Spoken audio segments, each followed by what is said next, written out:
हाँ, तो प्यारे स्टूडेंट, आई होप कि आप लोग अच्छे होंगे और अपनी पढ़ाई मन लगाकर कर रहे होंगे। आज की क्लास में नॉन हिंदी का सब्जेक्टिव वायरल देखेंगे। नॉन हिंदी का सब्जेक्टिव वैसा सब्जेक्टिव जो एग्जाम में टकराएगा। तो चलिए देखते हैं। एक लंबा सवाल क्या कहता है, गांव के किसान सिरचन को क्या समझते थे। गांव के किसान सिरचन को क्या समझते थे। तो इसका आंसर हो जाएगा, सिंचन एक कुशल कारीगर था। एक समय था कि लोगों उसकी कारीगरी के कायल थे, लेकिन गांव के किसान सिरचन को बेकार ही नहीं बेकार समझते थे। उसे खेती बाड़ी में मन नहीं लगता था। दूसरे मजदूर खेत खेत पहुंचकर एक तिहाई काम कर चुके होते थे। तब सिरचन पगड़ी पर तौल तौल तौल कर पाँव रखता हुआ धीरे धीरे पहुंचता था। सिरचन के गांव के किसान सिरचन को क्या समझते थे, ये VBI सब्जेक्टिव है, तो आप सब इसे याद कर लीजिएगा। इसी तरह हम लोग देखते हैं। दो लम्बा सवाल क्या कहता है, मेले में चिमटा खरीदने से पहले हामिद के मन में कौन कौन से विचार आए, लिखे। मेले में चिमटा खरीदने से पहले हामिद के मन में कौन कौन से विचार आए, ये काफ़ी मोस्ट VBI सब्जेक्टिव है, तो आप सब इसे याद कर लीजिएगा। ये एग्जाम में आएगा ही आएगा। तो इसका आंसर हम लोग देखते हैं क्या हो जाएगा। इसका आंसर हम लोग देखते हैं क्या हो जाएगा। तो उत्तर है, मेले में चिमटा खरीदने से पहले हामिद के मन में एक वयस्क की तरह विचार आने लगता है। वह लोहे की दुकान पर रुक जाता है। उसे लगता है कि खिलौने से क्या फ़ायदा, अव्यर्थ में पैसे खराब होते हैं। यदि चिमटा खरीदेंगे तो दादी की उंगलियां रोटी से सेकने में कभी नहीं जलेगी। इसकी काफ़ी महत्वपूर्ण सब्जेक्टिव है, तो आप सभी से याद कर लीजिएगा। आप हमारे चैनल पे नए हैं तो मेरे चैनल को सब्सक्राइब करके बेल आइकन को ऑन कर दे। और इसका PDF चाहिए तो इस नंबर पे मैसेज कीजिए 9065840559 पे मैसेज कीजिए। इसी तरह हम देखते हैं इसी में है, थोड़ा आगे है। तो ये चिमटा देखते ही वह खुश हो जाती है और हजारों दुआएं देगी। इसका आंसर हो जाएगा ये। इसी तरह तीसरा सवाल है, सुदामा को कुछ ना देखकर उनकी पत्नी को सीधे भय संपन्न करने के पीछे भावना कृष्ण की क्या मंशा थी। इसका आंसर हो जाएगा 3 का। उत्तर है 3 का, सुदामा कृष्ण के बाल शाखा थे। तीन वह दीन ही वह दीनहीन और कंचोनी स्वभाव के थे। कृष्णा अपना त्रिमन धर्म निभाते हुए सुदामा को कुछ ना देकर उनकी पत्नी को सीधे वह संपन्न कर देते हैं। इसका औचित्य था कि वे अपने मित्र को संकुचित में नहीं डालना चाहते थे और न अपना हड़प्पन प्रकट करना चाहते थे। ऐसे कर कृष्ण के उद्दामा और भाव का परिचय दिया, यह संबोध्य था। इसका आंसर हो जाएगा ये। तो सुदामा को कुछ ना देकर उनकी पत्नी को सीधे वैभव संपन्न करने के पीछे भावना कृष्ण की क्या मंशा थी। तो ये काफ़ी महत्वपूर्ण सब्जेक्टिव है, तो आप सब इसे याद कर लीजिएगा। इसी तरह चौथा सब्जेक्टिव है, झांसी की रानी लक्ष्मीबाई किसके साथ पढ़ी और खेली थी। झांसी की रानी लक्ष्मीबाई किसके साथ पढ़ी और खेली थी। तो इसका आंसर हो जाएगा, बचपन में झांसी की रानी लक्ष्मीबाई कानपुर के नाना के साथ पढ़ी और खेली थी। वह बर्छी, ढाल, तलवार, कटार आदि हथियारों से खेला करती थी। यह हथियार उनके खिलौने थे। तो ये काफ़ी महत्वपूर्ण सब्जेक्टिव है, तो आप सभी से याद कर लीजिएगा। और 5 नंबर है, इसके बाद कल आपका 4 बजे होगा, 4 बजे भोर में होगा ऑब्जेक्टिव, तो आप सब इसे तैयार रहिएगा। 5वां नंबर सवाल है, सचिवालय स्थित कार्यकाल में पहले दिन कर्पूरी ठाकुर ने कैसा दृश्य देखा तथा उस पर उन्होंने क्या निर्णय लिया। इसका आंसर हो जाएगा 5 का, सचिवालय स्थित कार्यकाल में पहले दिन कर्पूरी ठाकुर ने देखा कि लिफ्ट के ऊपर अंग्रेजी में लिखे थे, ओनली फॉर ऑफिस से वे इसी पढ़कर चौंक जाते। इसमें समांति प्रधान की बू आई। उन्होंने सरकार के वरीय अधिकारियों के प्रतिरोध के बावजूद लिफ्ट का प्रयोग सबके लिए आम कर दिया। इसका आंसर ये हो जाएगा, ये काफ़ी महत्वपूर्ण है। इसी तरह 6 सवाल है, ईद के दिन आमिना क्यों उदास थी। यह भी काफ़ी वीवीआई सब्जेक्टिव है, तो आप सभी से याद कर लीजिएगा कि ईद के दिन अमीना क्यों उदास थी। तो इसका आंसर हो जाएगा अभागिन।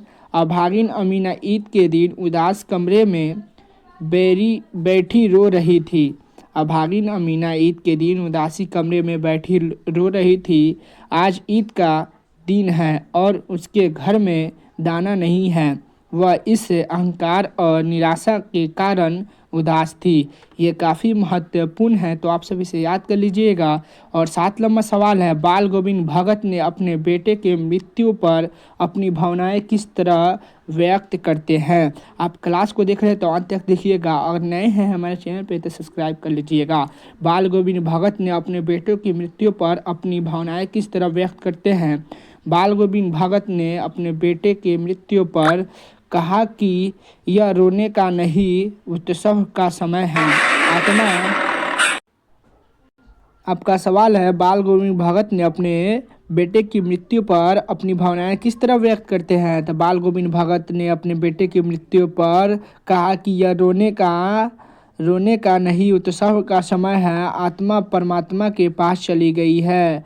वीर हिनी अपने प्रेमी से जा मिली है। यह भगत का विश्वास मृत्यु पर विजय प्राप्त कर चुका था। इसका आंसर हो जाएगा ये इस साल 2026 में आ जाएगा, तो आप सभी से याद रखिएगा। इसी तरह 8 सवाल है, सिरचन को लोग चटोर क्यों समझते थे। सिरचन को लोग चटोर क्यों समझते थे। तो सिरचन स्वादिष्ट भोजन और चटपटे व्यंजन का प्रेमी है। उसके काम के बदले बढ़िया भोजन चाहिए। तली बघारी हुई सब्जी, दही की कड़ी, मलाईदार दूध, घी की कड़ी उसे बहुत प्रिय है। स्वादिष्ट भोजन देखते ही वह काम के लिए दौड़ पड़ता है, इसलिए लोग सिरचन को चटोर समझते हैं।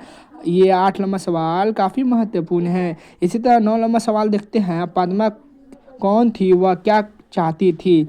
पद्मा कौन थी वह और क्या चाहती थी। पद्मा कलिंग के महाराज की कन्या थी। वह कलिंग के हत्यारों के अशोक की सेना से डालना चाहती थी। अशोक की सेना से लड़ना चाहती थी। पद्मा चाहती थी कि अशोक की सेना उसकी जन्मभूमि को पद दलित ना कर सके। वह अपने देश के लिए मर मिट ना चाहती थी। पद्मा यह चाहती थी, तो आप सभी से याद रखिएगा। इसी तरह 10 सवाल है, ईश्वर की ईर्ष्या की बेटी किसे और क्यों कहा जाता है। ईर्ष्या की बेटी किसे और क्यों कहा जाता है। ईर्ष्या की बेटी का नाम निंदा है। जो व्यक्ति ईर्ष्यालु होते हैं वह व्यक्ति बुरे किस्म का निंदक भी होते हैं। उससे दूसरे की निंदा में मज़ा आता है और दूसरे की निंदा के द्वारा अपना बढ़ापन पाना चाहते हैं।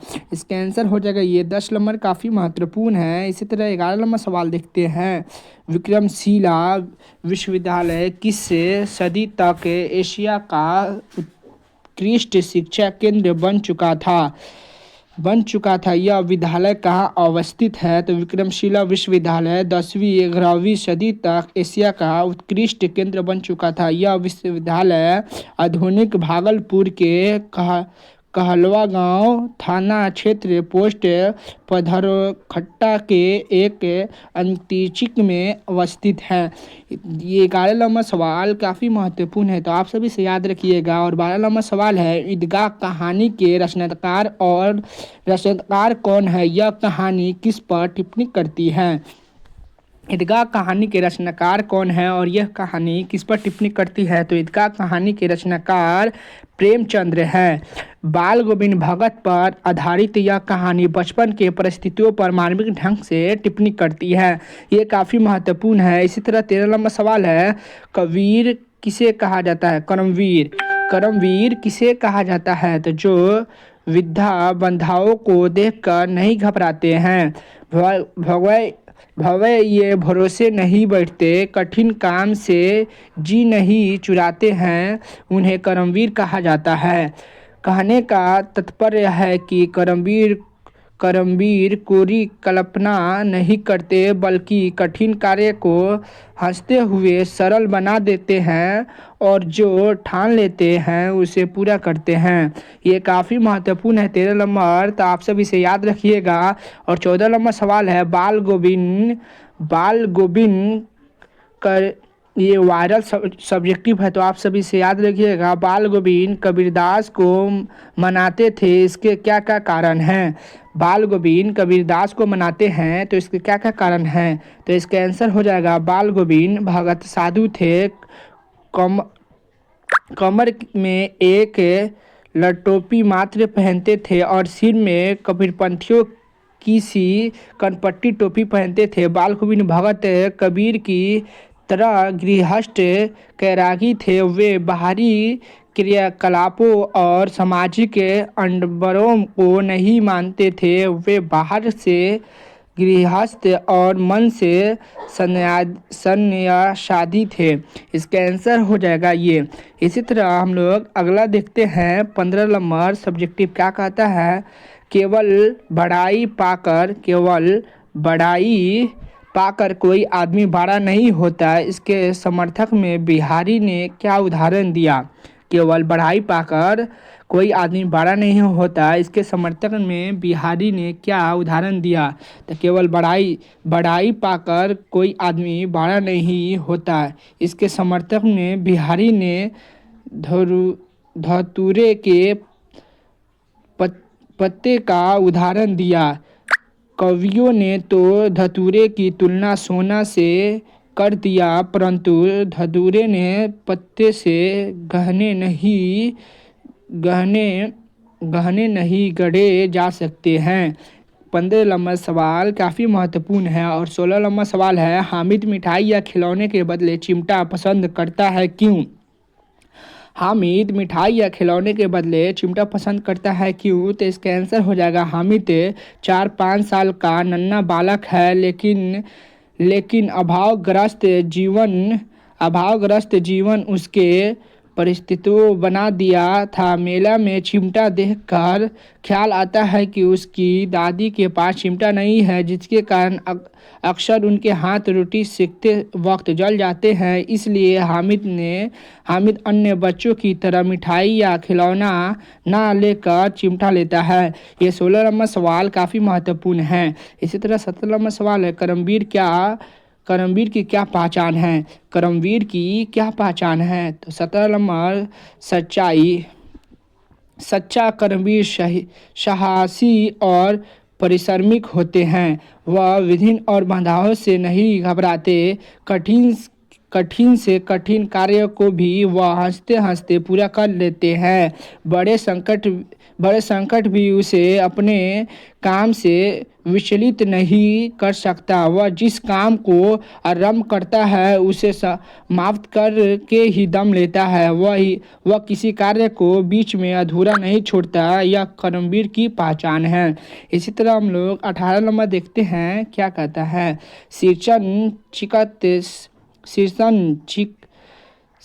शीतल पार्टी के आदि लेकर स्टेशन पर मानू को देने क्यों जाती है?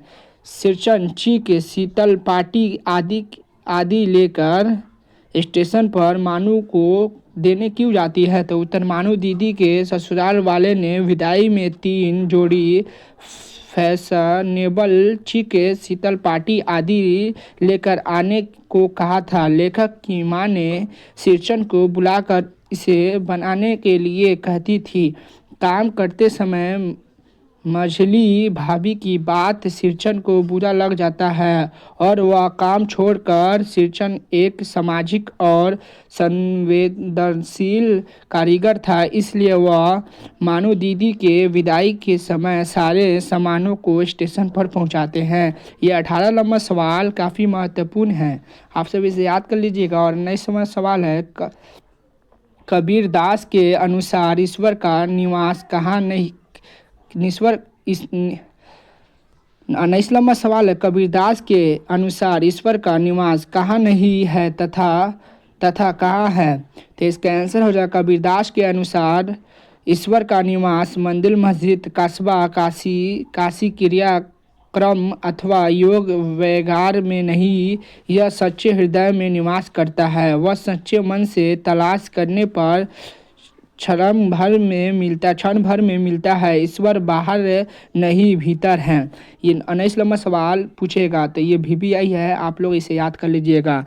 और 20 नंबर सवाल है, संजू कैसी लड़की थी, उसे किस चीज़ का शौक था। संजू कैसी लड़की थी, उसे किस चीज़ का शौक था। तो संजू गुलाब की फूल सी नन्ही छोटी लड़की है, वह स्वभाव से हंसमुख है, उसे किताब पढ़ने का शौक था।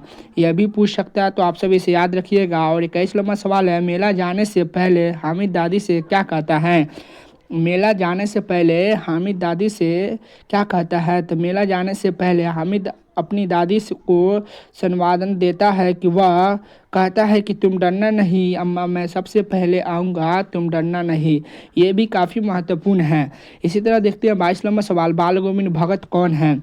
बाल गोविंद भगत कौन है। तो बाल गोविंद भगत मझौले कद के गोरे चिट्ठे आदमी थे। वह गृहस्थ होते हुए भी सच्चा साधु थे। बाल गोविंद भगत कबीर को साहब मानते थे, उन्हें के गीतों को गाते उनके आदर्शों पर चलते थे, कभी ना झूठ बोलते थे, खरा व्यवहार रखते थे। वे हर वर्ष 30 कोस पैदल यात्रा कर गंगा स्नान करने जाते थे। संत समाज में उनकी गहरी अवस्था थी। ये VBI सब्जेक्टिव है, तो आप सभी याद कर लीजिएगा, ये पूछ सकता है। और 23 नंबर सवाल है, आप लोग के इस क्लास को याद कर लीजिएगा, जितना भी सब्जेक्टिव हम कराए हैं आप सब इसे याद करके ही एग्ज़ाम हॉल में जाइएगा। यहाँ से कम आपको 22 क्वेश्चन कराए हैं ना, इसमें से आपको 15 क्वेश्चन लड़ेगा एग्ज़ाम में। तो आप सब इसको मिस मत कीजिएगा और याद करके जाइएगा। और इसका PDF चाहिए तो इस नंबर पे मैसेज करके 90 65 055 9 पे मैसेज करके आप लोग हमसे PDF मांग सकते हैं, हम PDF भेज देंगे। आप भी हमारे चैनल पे नए हैं तो मेरे चैनल को सब्सक्राइब करके बेल आइकन को ऑन कर दे। और कल सुबह में आपका 6 बजे से होगा ऑब्जेक्टिव, वो भी काफ़ी महत्वपूर्ण ऑब्जेक्टिव है एग्जाम की दृष्टि से। तो आप कल सुबह में ऑब्जेक्टिव करवाएंगे, तो आप सब उसमें जुड़ना ना भूलें। और आप सब जितना करवा रहे हैं हम सवाल उसे याद करके ही जाइएगा, क्योंकि एग्ज़ाम में टकराएगा। ये वायरल सब्जेक्टिव है और वायरल ही ऑब्जेक्टिव कराएंगे हम।